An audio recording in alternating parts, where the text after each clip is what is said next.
Class 5 maths का chapter number 10 हम देखने वाले हैं और चैप्टर का नाम है करेंसी।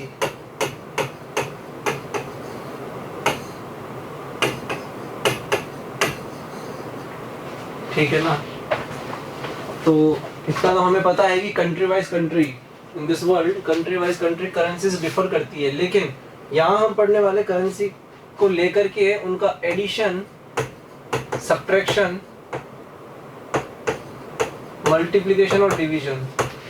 तो हो सकता है कि country wise country currencies differ करें, वहाँ पे अलग करेंसी का यूज होता होगा, लेकिन उनको ऐड करने का जो फंडामेंटल जो कंसेप्ट है उनके एडिशन, सब्ट्रैक्शन, मल्टीप्लिकेशन और डिवीजन को लेकर के वो सबका सेम रहने वाला है। ठीक है ना। फॉर एग्जांपल इंडिया और पाकिस्तान में मान लीजिए कि रुपीस चलते हैं, तो रुपीस को ऐड करेंगे, रुपीस को सब्ट्रैक्ट करेंगे आपस में, मल्टीप्लाई, डिवीजन, कोई भी अरिथमेटिक परफॉर्म करो वहाँ पे, तो फंडामेंटल जो कंसेप्ट है वो तो सेम ही रहने वाला है। आप डॉलर यूज करो, आप यूरो यूज करो, सब जगह कंसेप्ट सेम रहने वाला है। ठीक है। तो एक ही करके हम सारी चीजें देख लेंगे। यहाँ पे जनरली यहाँ पे मल्टीप्लिकेशन और एडिशन की बात कर रहे होंगे, सब्ट्रैक्शन का भी आएगा कभी कभी, लेकिन डिवीजन के कुछ क्वेश्चंस आपको शायद कम ही मिलने वाले हैं। ठीक है। तो चैप्टर 10 वैसे तो बुक के अकॉर्डिंग थोड़ा बड़ा चैप्टर है, लेकिन जो पैटर्न फॉलो हो रहा है इस चैप्टर में, इस चैप्टर में वो सेम ही है। ठीक है। तो सबसे पहले ऑब्वियसली हम इंडिया में हैं, तो हम सिर्फ इंडिया की करेंसी की बात करेंगे और वो है रुपीज़। तो पहले एक फॉर्मूला नोट कर लेना आप लोग कि 1 रुपीज़ में 100 पैसे होते हैं, और ये थ्रू आउट द चैप्टर हमारे लिए यूजफुल रहने वाला है। ठीक है। 1 रुपीज़ इज इक्वल टू 100 पैसे।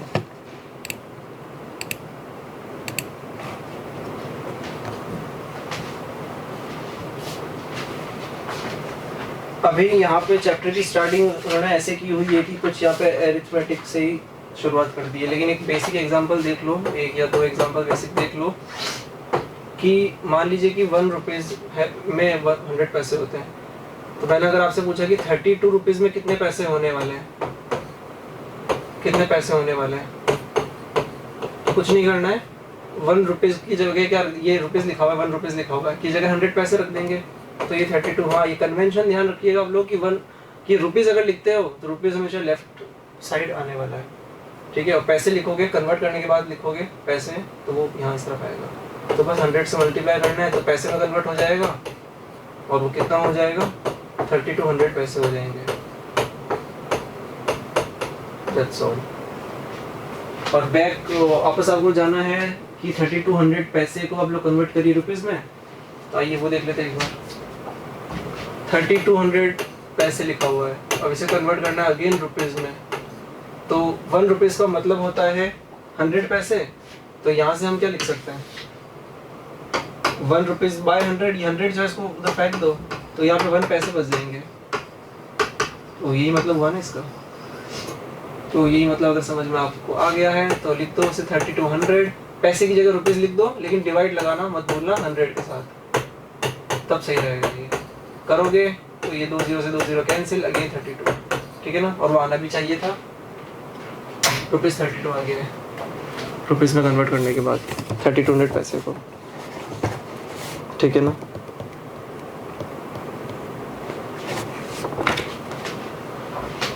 एक लेवल अगर आगे बढ़े हैं तो हमें ये भी बोल सकता है वो क्वेश्चन मार्क ये मिलने ही वाला है कि रुपीज़ आपके पास में 8 हैं एंड 64 पैसे हैं आपके पास। कैलकुलेशन में ये मिलेगा।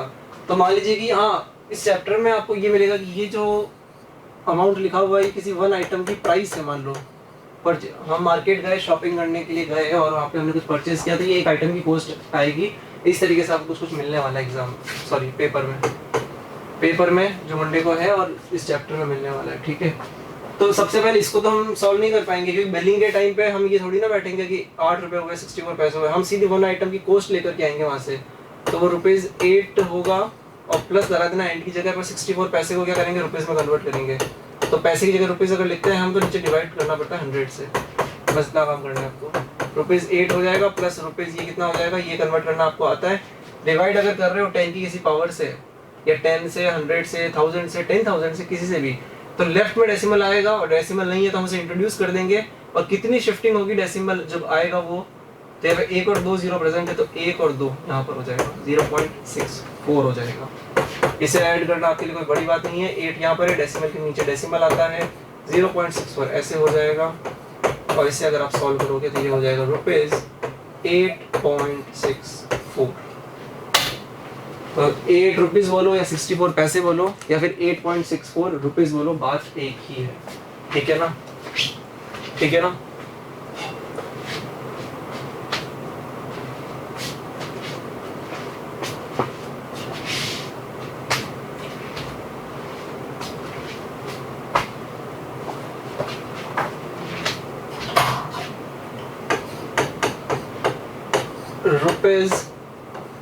₹31 and 424 पैसे आपको दे रखे हैं। तो कुछ नहीं करेंगे, वैसे ही करेंगे जैसे पहले किया था। ₹31 तो रुपीज़ में ही रहेगा, प्लस 424 पैसे हैं तो 424/100 करेंगे तो रुपीज़ लगा सकते हैं वहाँ पे। ठीक है ना। अब हो जाएगा ₹31 प्लस 2 जीरो हैं, 1 और 2 बार शिफ्टिंग होगी, 4.24 रुपीज़। ऐड करना कोई भारी काम नहीं है आप लोगों के लिए। ₹31 हो जाएगा और ₹4 हो जाएगा। याद रहे 04 हो जाएगा, डेसिमल के नीचे डेसिमल, डेसिमल नहीं तो लगा तो उसको डेसिमल 0.00। तो 31.00 लिखो या 31 लिखो, बात एक ही है। इसके बाद हम पहले कर चुके हैं, कोई डाउट हो तो पूछ लीजिए। तो डेसिमल के नीचे डेसिमल ही आता है आंसर में भी, और ये इसे ऐड कर दोगे करस्पॉन्डिंग डिजिट्स को तो ये देगा आपको 5 और 35। That's all. तो ₹31 एंड 424 पैसे बोलिए, उसे यूज़ करो, या फिर ₹35.24 बोलो, बात एक ही है। ठीक है ना। कोई पूछ सकता है इस तरीके से कि ये जो ये पैसे में लिखा हुआ है इसको पैसे में रहने दो, और जो 31 रुपीज़ है उसको पैसे में कन्वर्ट कर दो, तो आंसर पैसे में आ जाएगा। हाँ वही पॉसिबल है, लेकिन बेटर है कि आपने वन वे जाओ। आप लोग रुपीज़ में चलता है हमारा मार्केट, डेली लाइफ में रुपीज़ में काम करते हैं, तो उस एंगल से अगर हम सीखना चाहें तो ऐसे ही जाओ हमेशा। ठीक है, वरना वो भी पॉसिबल है। कैसे पॉसिबल है? ₹31 को क्या लिख देंगे, 3100 पैसे 100 से मल्टीप्लाई कर देंगे तो पैसे लिख पाएंगे वहाँ पे, और ये ऑलरेडी पैसे में है 424 पैसे। तो ये क्या लिखा हुआ है, इसे ऐड करोगे तो ये हो जाएगा 3524 पैसे। अब रुपीज़ में कन्वर्ट, यहाँ तक तो ठीक है। इसको रुपीज़ में कन्वर्ट करना चाहो तो डिवाइड बाय 100 करोगे तो अगेन 2 डेसिमल छोड़ के लिख पाओगे, बात एक ही है। ठीक है ना। 1 किलोमीटर बोलो या 1000 मीटर बोलो, बात एक ही है।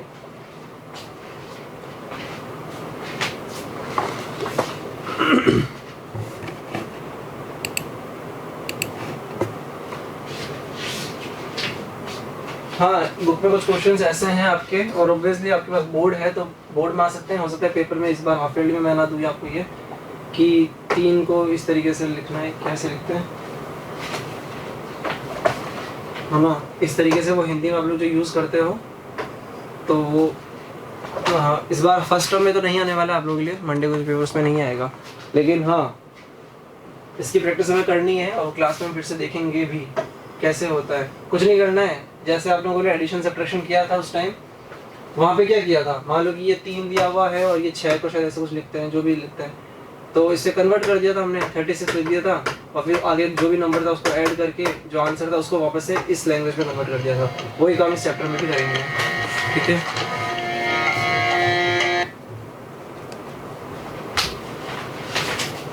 चलिए आगे चलते हैं। अभी के लिए आपको एग्जाम्पल अगर दिया जाए, मान लीजिए कि आप ऐड करिए किसे, ₹22 एंड 45 पैसे,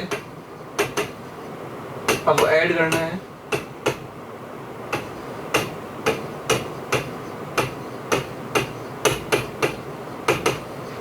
तो अभी देखने में बहुत भयानक सा लग रहा है, ये इतने 4 यहाँ पे एंटिटीज दे रखी है, लेकिन एक्चुअल में 2 ही अमाउंट है। कैसे, ये पूरा एक ही तो लिखा हुआ है ना, ये पूरा एक है और ये दूसरा है, ये रहा।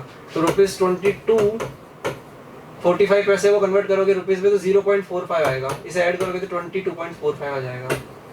और ₹81 है वो, प्लस ऐड करोगे उसे 303 पैसे को, तो ये फिर से रुपीज़ में देगा, लेकिन 3.03 देगा, ध्यान रहे, ठीक है। नेक्स्ट स्टेप में क्या हो जाएगा, ₹22.45, डेसिमल के नीचे डेसिमल लगा दो, इन दोनों को पहले ऐड करेंगे फिर इसे ऐड करेंगे, तो ये 81 नहीं 84 देगा, और ये 45 है तो ये 03 आ जाएगा, तो ये 48 आ जाएगा, ये 6 आ जाएगा, और ये 106 आ जाएगा रुपीज़, ठीक है, एग्जैक्टली सही है, ठीक है।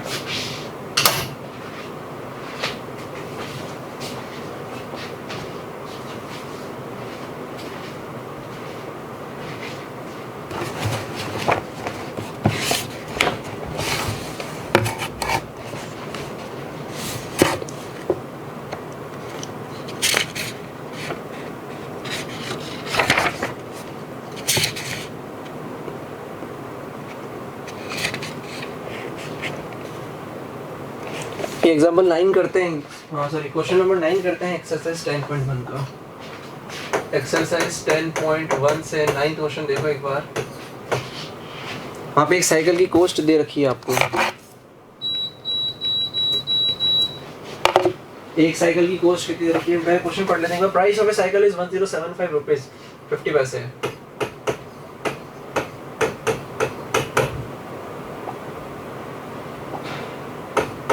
One cycle cost is ₹1075 and 50 पैसे। सबसे पहले इसको सिंप्लीफाई कर लिया करो, तो ये कितना बन जाएगा, वन साइकिल कॉस्ट इज ₹1075 तो है ही, और इसे रुपीज में कन्वर्ट करोगे तो 0.50 बनेगा, वो ऐड कर दोगे तो ये बनेगा, ठीक है ना। ट्राई करो एक बार, नहीं हो पाता फिर भी तो बताओ, तो होना चाहिए। अब तो इसमें दिमाग कहाँ लग रहा है, ये तो बिल्कुल बेसिक है, पहली स्टेप इस चैप्टर की कि पैसे को रुपीस में कन्वर्ट करना है, ठीक है ना। और उसके बाद फिर what will be the price of such 52 cycles, तो 52 साइकिल, एक साइकिल की कॉस्ट अगर ये है तो 52 साइकिल की कॉस्ट कितनी आ जाएगी, उसे क्या मल्टीप्लाई कर देंगे, तो ₹1075.50 मल्टीप्लाई 52 करना है। तो मल्टीप्लाई करते टाइम भूल जाओ डेसिमल को, डेसिमल लास्ट में फिर से लगा देंगे, और कितना लगा देंगे, जितने number of decimal digit question में प्रेजेंट है, अगर दोनों में डेसिमल डिजिट्स प्रेजेंट होती तो दोनों की डेसिमल डिजिट्स को ऐड कर देते हैं और उतने डिजिट्स छोड़ के आंसर में लगा देते हैं, लेकिन क्योंकि यहाँ पे तो है नहीं, सेकंड 52 में तो कोई डेसिमल डिजिट है नहीं, ऊपर वाले में है ज़रूर से, तो 2 डेसिमल डिजिट है तो आंसर में 2 डेसिमल डिजिट छोड़ के लगा देंगे। तो ये करोगे तुम लोग तो पहले 0 देगा, और या 52 ही करे डायरेक्ट, चलो ठीक है, आप लोग नहीं कर पाओगे 52 डायरेक्ट, हम कर देंगे करके 2 0 1 2 5 10 11 2 7 1 एंड देन 2 मल्टीप्लाई का साइन आएगा, 5 0 0 5 2 5 5 2 5 2 7 5 7 3 5 3 7 3 एज इट इज 5 1 5। अब कर देंगे ऐड, तो ये 0 देगा 0 देगा, 5 into 1 कितना हो जाएगा, नहीं 5 + 1 6 हो जाएगा, 2 1 9 5 ये हो जाएगा। अब डेसिमल लगाएंगे, क्योंकि यहाँ पे तो डेसिमल डिजिट्स प्रेजेंट है नहीं, यहाँ पर है 2, तो 1 और 2 छोड़ के यहाँ लगा दिया, ये रुपीस में आंसर आ गया। सही बात है। और मान लो कि 5.2 होता फॉर एग्जांपल, तब भी यही करते हैं हम कि पहले तो डेसिमल भूल करके मल्टीप्लाई कर देते हैं, तो मल्टीप्लाई करने में तो आंसर सेम आता, ठीक है ना, सेम ही नंबर होते हैं। अब क्योंकि यहाँ पर डेसिमल डिजिट 2 है, यहाँ पर 1 होती उस केस में 2 + 1 3, तो इस बार 3 छोड़ के लगाते हैं हम, यहाँ पे 3 छोड़ के लगाते हैं, ऐड करना होता है, ठीक है। बस इस तरीके से क्वेश्चंस करने हैं आपको एग्जाम में। एक बिलिंग वाला क्वेश्चन देख लो आप लोग,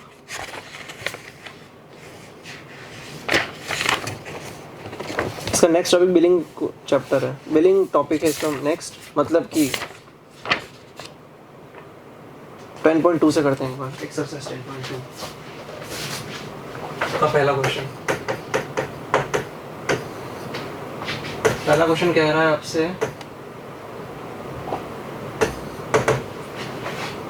कि हेमंत बॉट 8 किलो, इसमें टेबल बना लेना, जब भी बिलिंग का क्वेश्चन टेबल बना लेना, तो टेबुलर फॉर्मेट में आसानी से विजुअलाइज कर लोगे, है ना, आसानी से देख पाओगे खुद, तभी आगे सॉल्व कर पाओगे। 4 कॉलम बना देना। Hemant bought 8 kilogram of milk. पहला आइटम कितना है, कौन सा है, मिल्क है।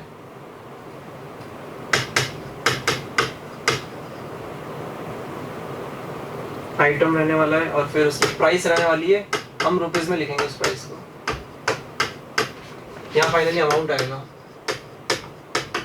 तुम बोलोगे अमाउंट और प्राइस में क्या डिफरेंस, यहाँ पे क्वांटिटी आएगी कि मतलब उसने एक पर्टिकुलर आइटम की कितनी क्वांटिटी ली है उसने, ठीक है, फिर इन दोनों को मल्टीप्लाई करेंगे तो अमाउंट मिलेगा आपको। तो मिल्क है 8 किलोग्राम, उसकी क्वांटिटी है, और कितने रुपए किलोग्राम है वो, 40 रुपीज एंड 25 पैसे बोला उसने, तो 0.25 आ जाएगा पैसे। 3 kg ऑफ कर्ड, दही खरीदा उसने 3 kg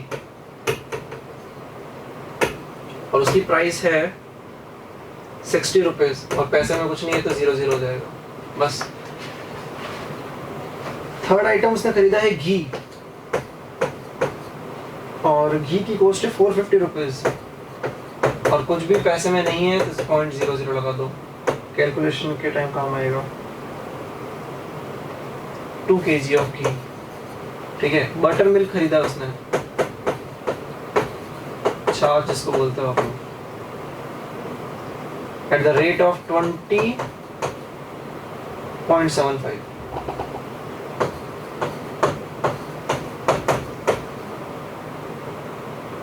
और कितना खरीदा है, 5 लीटर खरीदा है। तो अब यहाँ किलोग्राम है, लीटर का प्रॉब्लम नहीं है, फाइनल अमाउंट चाहिए हमें ऐड करते टाइम। तो बिलिंग का काम क्या है, शॉपकीपर को हम वही तो देते हैं जो ऐड करने के बाद यहाँ पे क्या क्या आता है, ठीक है ना। और यहाँ आने के लिए हमारे लिए ये यूजफुल है, ये सारा डेटा। चलो कर देते हैं सॉल्व। तो 8 × 40.25 करोगे तो फिर 320 और 322 रुपीज बन जाएगा, ठीक है। आप लोग आराम से ऐड कर लेना। 40.25 या करके दिखा देते हैं एक बार, दिख रहा है, ठीक है। 40.25 उसको 8 से मल्टीप्लाई करोगे तो मल्टीप्लाई करना डायरेक्ट तो वो 32200 देगा, ऐसा कुछ। हाँ सही है, 32200। तो अब मल्टीप्लाई तो कर दिया आपने, लेकिन यहाँ पे क्या करना है, अब डेसिमल भी टिकाना है। तो क्योंकि यहाँ पे तो डेसिमल है नहीं तो 0 डेसिमल डिजिट, यहाँ पे 2 है, 2 + 0 2, तो 2 छोड़ के लगा दोगे तो 322.00 लिखो या 322 लिखो, बाद एक ही है, या चलो लिख दो 0.00 क्या जा रहा है। 3 किलोग्राम ऑफ 60, ये तो डायरेक्ट हो जाएगा ₹180.0 एंड 0। ये हो जाएगा 2 × 450 ₹900.0 एंड 0। 5 लीटर × 20, ये हो जाएगा 100 तो 20 के लिए मैं डायरेक्ट कर रहा हूँ, आप लोग कर लेना आराम से। 100 और 750 का आधा हो जाएगा 325, 103.25, ठीक है, ये हो जाएगा, ठीक है ना। और टोटल करना है हमें। टोटल कैसे करोगे, सारे अमाउंट को कर दोगे तुम लोग ऐड। तो 2525 को कहीं नहीं है, 25 तो पैसे में आ जाएगा, और 20003 5 00820 145 14 1505, ये आंसर है फाइनल, ठीक है, रुपीज में। ये आपको शॉपकीपर को देना पड़ेगा। इस तरह से क्वेश्चन होने वाले हैं, बिलिंग वाले क्वेश्चन इस तरीके से होने वाले हैं, ठीक है ना। एक डिवाइड का क्वेश्चन भी कर लेते हैं, फिर आप लोग हो सकते हो फ्री।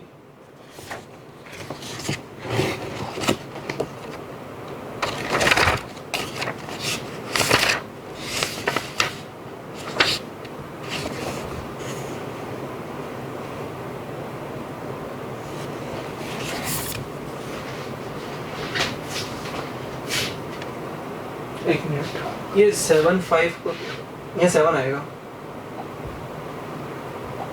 यहाँ 7 अगर आएगा तो वहाँ भी 7 आएगा, ठीक है। इस तरह से बिलिंग के क्वेश्चन होंगे। बाकी क्वेश्चन आप लोग ट्राई करेंगे। डिवीजन का क्वेश्चन देख लो। मान लीजिए कि मैंने रुपीज़ में दिया है आपको 625 रुपीज़, 625 डिवाइडेड बाय, मैंने आपको बोला कि 5 करिए, तो ठीक है। डिवाइड करते टाइम भूल जाना डेसिमल कहाँ पर है, लिख तो दो लेकिन भूल जाना कि कहाँ पर है। तो इसे सॉल्व करोगे तो ये 5 देगा, 1 रिमाइंडर आएगा, और ये 1 2 नीचे उतरेगा तो 10, वहाँ 2 जाएगा, फिर 2 5, इस तरीके से सॉल्व होगा। 125 आ गया। लेकिन डेसिमल कहाँ पर है, 2 डिजिट छोड़कर है, यहाँ पे डेसिमल डिजिट नहीं है तो भूल जाओ, होती तो माइनस करते, लेकिन उस लेवल का क्वेश्चन आपको नहीं मिलेगा, सिंपली यहाँ यही डेसिमल मिलने वाला है। 1.25 आंसर आ गया। यहाँ पे 2 छोड़ के लगाया हुआ है, वहाँ पे 2 छोड़ के लगा देना आपको, बस दैट्स ऑल। आप लोग पूछ सकते हो कि डिवीजर में भी होता है डेसिमल, तो वो फिर और आगे कंसेप्ट खुलता है वहाँ पे। इसमें से उसको माइनस करना होता है, number of decimal digit this minus number of decimal digit that, तो वो क्वेश्चन नहीं आने वाला कि आप लोगों के लिए मिलता है अगर एग्जाम में आपको फर्स्ट टर्म के लिए, ठीक है। बाकी बोर्ड के लिए प्रिपरेशन करते टाइम हम और देखेंगे कि 1-2 कंसेप्ट को खोलने पड़ेंगे वहाँ पे, है ना, ठीक है ना, डेसिमल्स को और ब्रॉड करना पड़ेगा उनसे। तो चैप्टर 1 to 10 आपका एक्सक्लूडिंग चैप्टर 4, चैप्टर 4 नहीं आने वाला है आप लोगों के लिए, वैदिक मैथमेटिक्स और रोमन नंबर्स फ्रॉम चैप्टर 1 वो नहीं आने वाला है। बाकी सब कुछ चैप्टर 1 to 10 हम लोगों ने कर लिया है, और वो मंडे को आपका जो पेपर है उसमें आने वाला है, ठीक है। Thank you so much for today's class.